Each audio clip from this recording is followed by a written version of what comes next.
প্রতিটি মানুষ দুনিয়াতে যে তিনটা জিনিসের মেহনত করে, তিন জিনিসকে বেশি ভালোবাসে, মরার সঙ্গে সঙ্গে মৃত্যুর সঙ্গে সঙ্গে আল্লাহ রব্বুল আলামিন সেই তিনটা জিনিসকে বদল করিয়ে দেন, পরিবর্তন করিয়ে দেন। দুনিয়াতে যেই তিন জিনিস ভালোবাসে, এক নম্বরে মানুষ তার নামটা সবচাইতে উঁচু মর্তবা চায়, সম্মানিত হওয়ার জন্য চায়, এক নম্বর। দুই নম্বরে সে ব্যক্তির আশাক পোশাক সবচাইতে সুন্দর চায়। তিন নম্বরে তার মাকান, তার জায়গা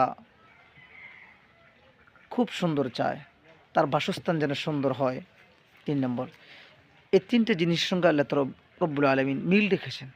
যখন মৃত্যুবরণ করে তখন আর তার নামগন্ধ থাকে না, তাকে মৃত বলে। তার উঁচু মর্তবা, সবার আগে যে নামটা লওয়া হইতো এখন আর লবে না, তাকে বলবে মৃত্যু আব্দুর রহমান, মৃত্যু আবদুল্লাহ, অমুকের ছেলে অমুক মৃত, ছোট, মেজ অথবা বিভিন্ন নামে তাকে সম্বোধন করে বলবে।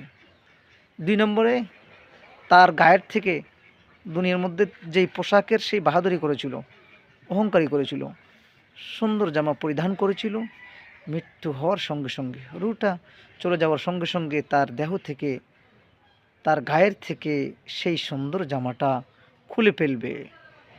তিন নম্বরে সেই জায়গার জন্য, যে স্থানের জন্য, যে মাকানের জন্য সে সব সময় প্রচেষ্টা করেছিল, কষ্ট করিয়া অর্জিত টাকা দিয়ে সেই ঘর নির্মাণ করেছে, চমৎকার করে বিল্ডিং করেছে, সেই জায়গা থেকে মৃত্যুর সঙ্গে সঙ্গে তাকে সেই খাটলি থেকে নিচে নামাবে, কিছুক্ষণ পরে তাকে ঘর থেকে বের করে দিবে, তার মাকানে সে কখনো থাকতে পারবে না।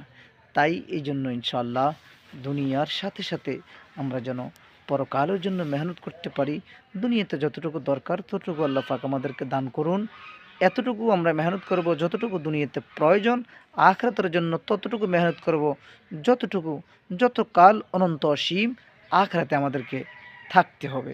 আসসালামু আলাইকুম ওয়া রাহমাতুল্লাহ।